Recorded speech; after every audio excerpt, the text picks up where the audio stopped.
The Reynolds Aluminum Program with Fibber McGee and Molly.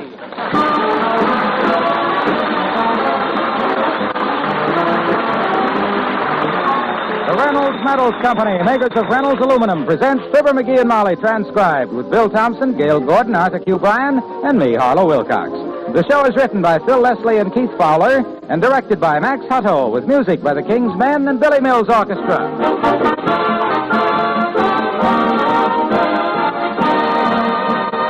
Take a look at your kitchen shelves, all stocked up for Thanksgiving, and see how brightly they gleam with Reynolds aluminum foil packaging.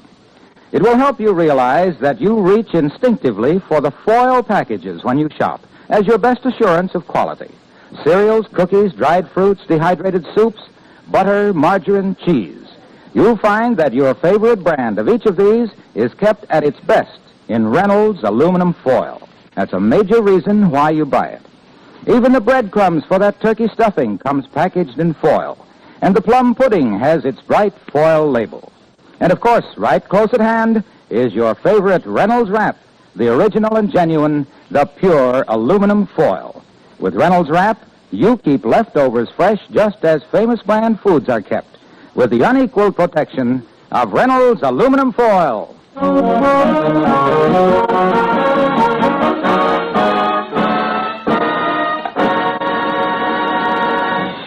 It's a well-known fact that some people catch diseases much more easily than other people. For example, there are people who are so susceptible to spring fever that they even have it in November. People such as Mr. McGee of Fibber McGee and Molly.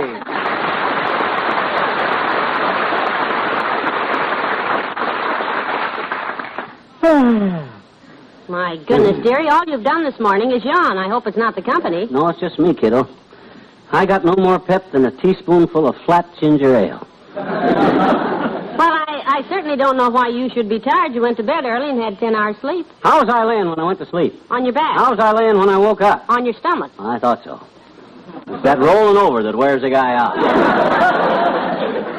You know, dearie, much as I hate to say it, there are times when I think you must be the laziest man in America. Oh, no, not me. I guess I never told you about old Henry Burwanger, a fellow that I'm a human dynamo compared to from Peoria. You mean he was lazier than you? Oh, Henry never even brushed his teeth until somebody asked him a question he could answer no to. Yeah? Then he'd stick the brush in his mouth and shake his head back and forth, see?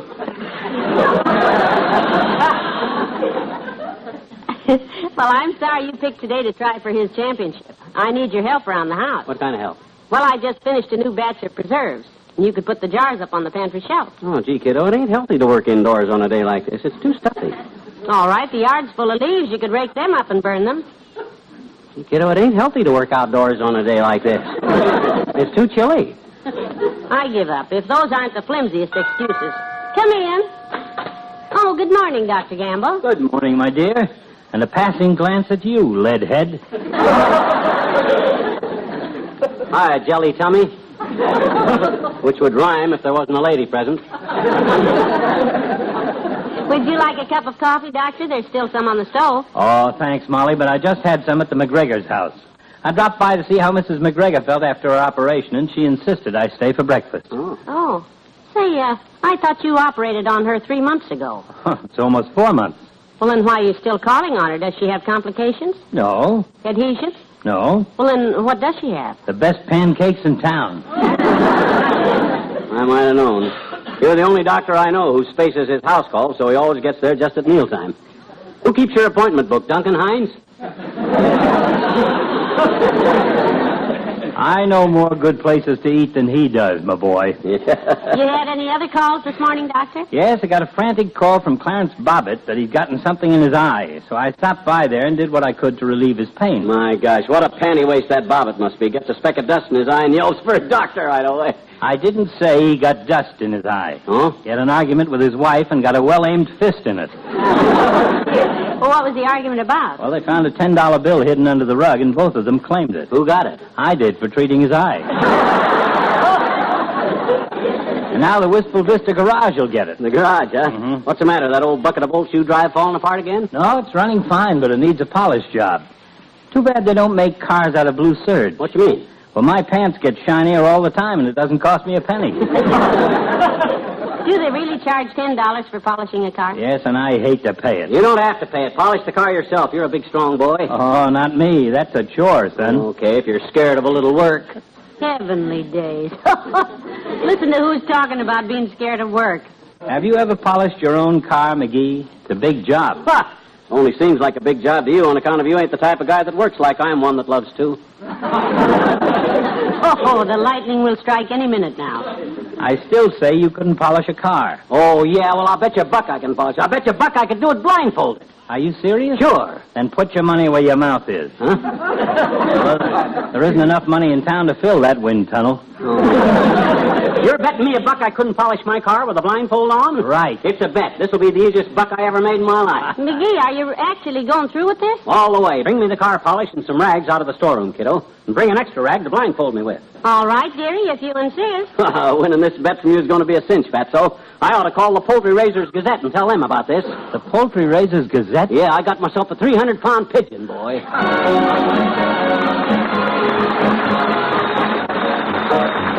Billy Mills in the orchestra and Jambalaya.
Hold still, McGee. I want to put an extra knot in this blindfold. Well, put all the knots in as you can tie, elephant boy. I'm going to win this bet fair and square. Oh, sure. Well, can you see anything? No. Not a glimmer. Boy, I might as well be standing in a coal mine at midnight trying to hit a black cat with a handful of licorice.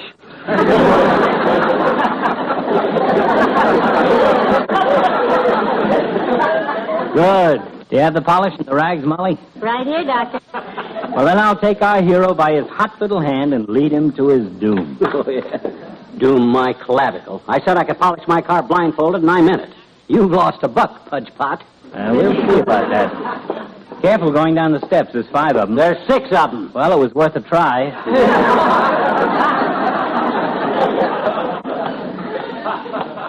You know, it isn't too late to call the whole thing off, dearie. What? Call off the cinchest bet I ever made in my life? Don't be knave, Tootsie. Don't be knave. I remember the last cinch bet you had. What was that? $5 with more tubes that you could take off your vest in a phone booth without unbuttoning your coat. Well, that was one of those. You put the splints on his arm that time, didn't you, Doctor? Yes, I did. I ran across the bill in my file the other day. Still open. All right, don't stand here post-morteming my bets. Just lead me to my car, Fatso. It's parked right at the curb. You're almost on top of it now. Stop, put your hand out. Oh, yeah, there it is. What part of it am I hitting? The front fender. Good. I'll start with that and work back. All right. Let's have the polish, kiddo. Here you are. I opened the can for you, dearie. Thanks. I'll just grab a rag and get to work. My gosh, why'd you bring such a big rag? All I needed was... McGee, let go of my skirt. Oh. I'm sorry, Tootsie. I've worn it for 8 steady years, and I admit a rag describes it very well. But you can't use it with me in it. Here, use this old towel. Well, now watch closely, Fatso. See how an expert does it. First, I put some on a rag. Then I spread it around with my special smooth circular motion that covers. Well, good morning, everybody. Hey, what's going on here? Good morning, Mr. Wilcox. Oh, good morning, Harlow. This eager little extrovert claimed he could polish a car blindfolded, so I'm letting him make a grease monkey out of himself. Yeah, don't listen to him, Junior. I guarantee that when I finish, this buggy will be smoother than a politician's tongue. Well, looks like a slow job, pal. I hope you're through by day after tomorrow. Mighty important day, you know. Oh, of course, Thanksgiving Day. Ah, what a great occasion it'll be. This year, we have a special extra reason for being thankful. What's the special reason, asked little Fibber, feeling somewhat like Abbott speaking to Costello? Well, this year, for the first time in many years, you can have all the Reynolds wrap you want. That wonderful aluminum foil that ensures a perfect Thanksgiving dinner. Even with a blindfold on, I should have seen that one coming. Yes, your grocer has plenty of Reynolds wrap now, in the standard 25-foot rolls or the new jumbo economy 75-foot rolls. I even wrote a little poem about the ways it can be used on Thanksgiving. You care to hear it? What could I say to stop you? Nothing. I thought so. Well, I call it Be Thankful for Reynolds Wrap. Thankful for Reynolds wrap. Yes. It goes like this. Be thankful for Reynolds Wrap, in which you can roast your turkey, including the gizzard and the liver. It keeps the meat from shrinking and also keeps in all the delicious flavor. Well, I'm glad Thanksgiving is 2 days off. This would kill my appetite. When you bake your Thanksgiving pies, there's a sure way to take the trouble out. Just put Reynolds Wrap under the plates to catch the rich juices when they dribble out. Yeah, you could use a blindfold, too, Junior, around the mouth. Now, wait a minute. When dinner is done, you can keep the leftovers fresh in Reynolds Wrap, and they'll make many a tasty dish, such as turkey croquettes and turkey soup and large portions of turkey hish. Well, that's it, pal. Not bad, eh? But, Junior, I can answer that best with a poem of my own. Yeah? Poets are supposed to suffer and write on busted pine tables because they can't afford mahogany. But when Wilcox is the poet, it's the people who have to listen that suffer all the agony.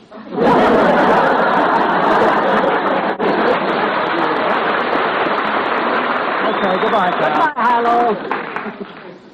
You better get back on the job, McGee. Don't worry. While you were gabbing, I was rubbing away. The fender's done, and I'm ready to start on the door. Careful, dearie, don't drop the polish. I won't. Hey, somebody must have left the door of the car open. I got my hand on the seat cover, but I never knew the seat had a bulge in it like a watermelon with a vest on. McGee, take your hand off my stomach. Sorry, Doc, my mistake. Pretty natural one, too. The door's behind you, McGee. Okay, I got it now. Here we go. You know, I'm not sure about that circular motion. Why don't you rub it up and down and get more of it? My dear, I'd appreciate the courtesy of you letting me do this in my own way. Have I ever tried to tell you how to do a job? Yes. Really? Well, you must have been doing it all wrong. What was the job where you got the benefit of my greater knowledge and experience? Well, I was learning to drive the car. Yeah? We were going down Oak Street behind a bus, and I couldn't get around it. Oh, yeah, I remember now. You told me to pass him on the right, and I started to, and he cut into the curb, and I cut into a fire plug, and you grabbed for the wheel, and there was a glass crash, and the Bontown department store got its picture in the paper for the most interesting window display. Us. Well, now and then something just goes wrong that you can't... Hi, daughter. Hi, Johnny. Hi, Doc. Hello there, kids. Hello, Mr. Oldtimer. Good morning, old-timer. Hi, boy, and before you start asking questions, I bet Doc I could polish a car with a blindfold on, and that's what I'm doing. Well, it's an interesting hobby, Johnny. Personally, I'd rather collect seashells. It ain't a hobby. It's a tough job of work. But when I'm through, this car will have such a polish that you can see your face in it. If you don't mind, I won't bother. Yeah? It's been 40 years since looking at my face was a treat. Okay, I ain't forcing you. But I'm glad to see you working so hard on that car, Johnny. Good. Reminds me of the love and care Papa used to take of his favorite car, his old manly steamer. Wasn't that a Stanley steamer, old-timer? No. Papa built this steamer himself, and you had to be real manly to ride in it. Oh, he built it himself. Yep, out of a bathroom water boiler, a pot-bellied stove, and a surrey without no fringe on top. How did he operate this contraption? The stove was in back of the surrey with a boiler sitting on it full of water. Papa would build a fire in the stove, wait for the boiler to get up a head of steam, and off he'd go. When he wanted more speed, he shook down the ashes. You mean he actually rode in that thing? Sure did, daughter. Every Sunday he'd climb up on the driver's seat right over the pot-bellied stove. It was a pretty picture to see him sitting there in his best hat, his best coat, and his asbestos pants.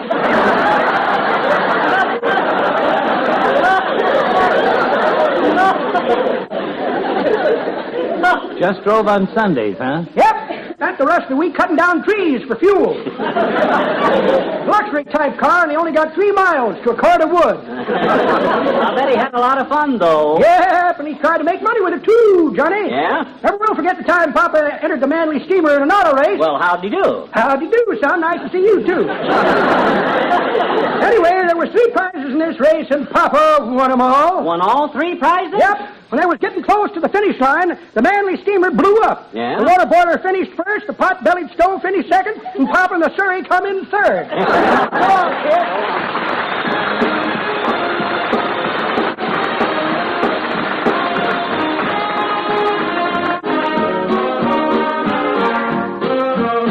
The King's Men and Get Out Those Old Records. Get out those old records, those old phonograph records, the ones we used to play so long ago.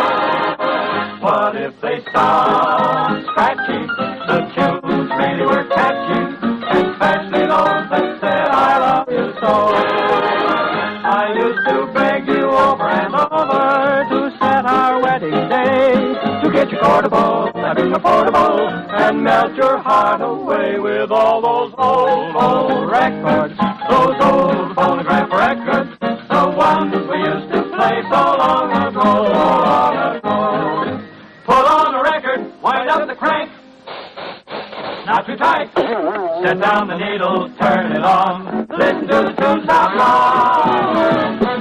Those old, all the ones about the records, those old, all the ones about records, the ones getting on the key, all the cool, on the old wind-up thing. What if they sound? Barney Google was great chief, the two, all the ones about the chief, and spare, got a ding-ding boo, I love you too. I used to beg you over and over, and set our wedding day. Meet me on the back portable, bring my portable, and melt your heart away with all those old, they were wonderful records, those old, play them over at records, the ones we used to play so long, so long, so long, so long, so long ago, so long ago.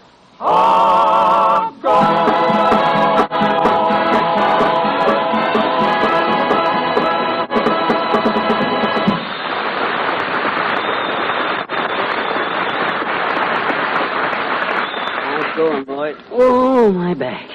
Aches bad enough to be busted in half. Care to quit, my boy? Huh, and let you win the dollar? Oh, no. I've been polishing this car almost 2 hours now, and I'm going to finish the job if it fractures my sacro and permanently injures my iliac. Well, you're almost through, aren't you, dearie? All but the right rear fender. My gosh, will I be glad to get this blindfold off. I feel like something was raised by a family of gophers. There is a certain resemblance now that you mention it. Well, you won't have the blindfold on much longer, dearie. Just be brave. Don't worry. The thought of taking a buck from old hard loser Gamble, Wistful Vista's leading tightwad and well-known bad bet maker, will sustain me.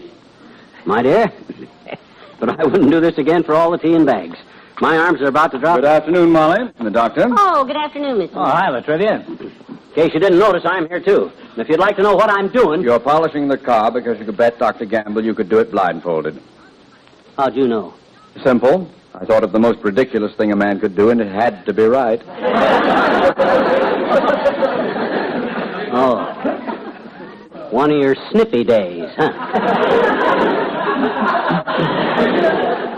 Say, look, Molly, do you mind if I duck in the house and phone my office? Go right ahead, Doctor. Don't let him take that blindfold off, or the bet's off. You're stuck and you know it, boy. What's new, Homer? Yes, we haven't seen you since the election, Mr. Mayor. Been busy, have you? Oh, yes, just the usual after-election headaches, Molly. Some of my campaign people worked very hard to get me re-elected, you know, and It must have been an uphill fight all the way, boy. Yes. You know how it goes in politics. I made a few promises to my workers here and there, and now that I've been re-elected, I have to pay the piper.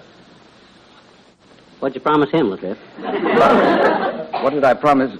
Who? The man who played the bagpipes, Mr. Mayor. You just finished saying you had to pay the piper. Oh. I'm afraid you misunderstood. You must put on some pretty flashy parade. You hired a guy just to play the bagpipes for you. After the Scotch vote, were you? No. Just a moment, please. There seems to be some confusion here. I didn't hire any bagpiper to lead any parades for me at all. Do you understand that? Probably just had the man march up and down in front of the poles playing his pipes. Yes, that's it. No. I just love to hear bagpipes, Mr. Mayor. Oh, is my Uncle Dennis crazy about them? Yeah, remember the year we bought him bagpipes for his birthday, Molly, and put them up in his room? Yeah, and he was out celebrating and came in late and found them there. Yeah, and he come running downstairs for my shotgun, screaming there was an octopus in his bed. Oh, boy, that was fun. I'm sure it was. However, in my case, bagpipes had nothing to do with my re-election as mayor of this city. I simply ran on the Oh, now, I wouldn't sell them short, Mr. Mayor. That's mighty exciting music. Betcha, when all the guys got to run on is your record, Latrivia. There's nothing like a burst of bagpipe music to distract the voters. I should say so. Beat their ears with those bagpipes a while, and they don't know who they're voting for. Yeah, but please, Molly McGee, will you just listen to me for a moment, please? No, you listen to him, Molly. I'm blindfolded. Now, this whole thing is all confused. Yeah? Look, I didn't mean I was actually going to pay a man for playing the bagpipes at all. You see... Well, if that don't knock the shine off the polished job. Trying to welch out on paying the poor guy, huh? No. Heavenly days. Hires a man to walk the streets blatting his brains out on the bagpipes and then won't pay him. I didn't hire a man to blat the bags out of his drain pipe. Drain the snags out of his fat knife. What? Yay! Look! When I thought I had to pay the paper, I didn't mean I had to pay the piper at all. Big pie the flag pipe level at all. Big pie the flag of... I didn't pay the... You were the one... I was... Pay the piper.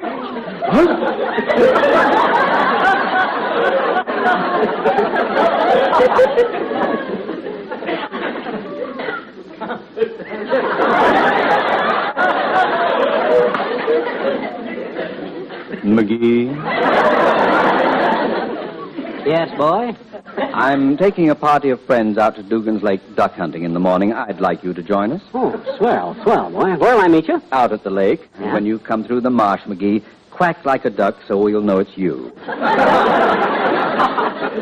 Okay, fine. We'll be waiting for you. Good day.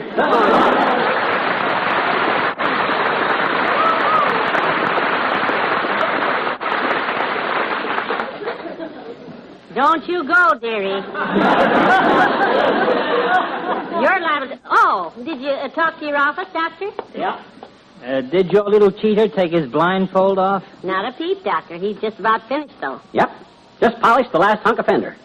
Boy, I bet you I got the cleanest, shiniest car in town. How's it look? Absolutely beautiful. And probably better than the job Doc's going to pay 10 smackers for.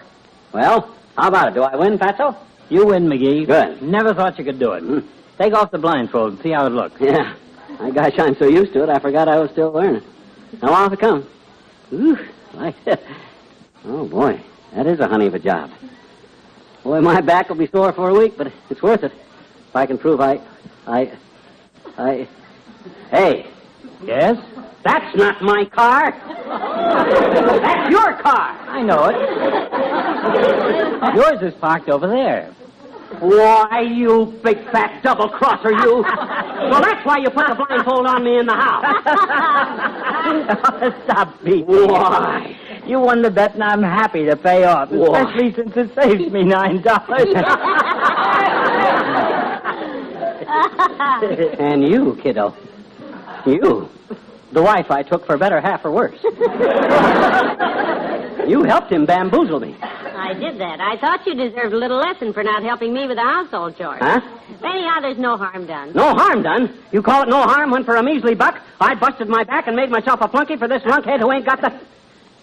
Hey, wait a minute. What now? Is that the stuff you brought me to polish Doc's car with?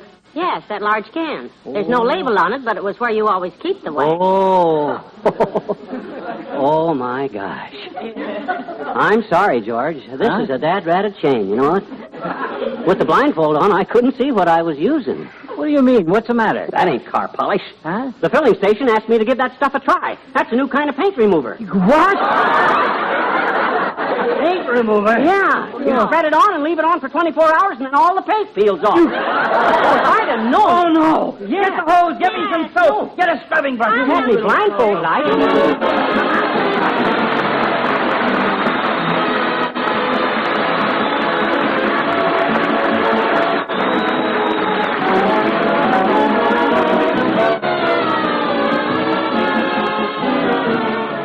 Fibber and Molly return in a moment. Thanksgiving time is homecoming time, and it's good to come home to a comfortable house, insulated against winter cold as against summer heat. You can give your home that extra comfort easily and so inexpensively that your fuel savings quickly pay for it. You do it with Reynolds aluminum reflective insulation. Do the job yourself in a single weekend. You can buy 1,000 square feet of Reynolds reflective insulation, enough to put over the ceiling of an average 6-room house, for about $40. And you can take it home with you. It comes in rolls of 250 square feet that you can carry right under your arm. It's aluminum foil on craft paper, clean to handle, pliable, quickly stapled in place. It costs much less than ordinary bulk insulations. Put in Reynolds aluminum reflective insulation. Your family will thank you.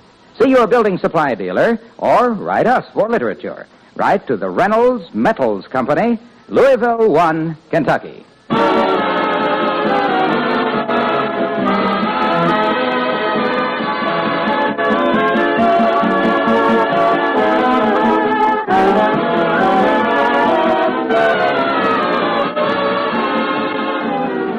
McGee, the doctor's still trying to wash that stuff off his car. Well, let him. I ain't going to help him. Oh, this is terrible. I never dreamed it was paint remover in that can. It wasn't. That's the same polish I always use, kiddo. What? You mean... Why, sure. You don't think I'd let old Fatso put one over on me, do you? Look at him scrub. Good night, Al.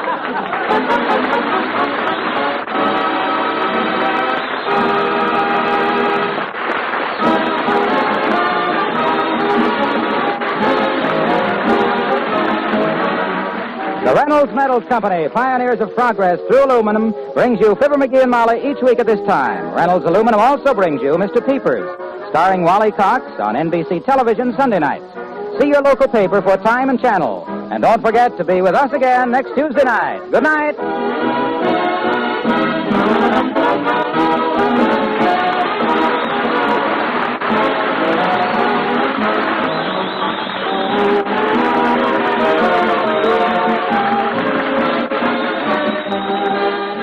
This program was transcribed.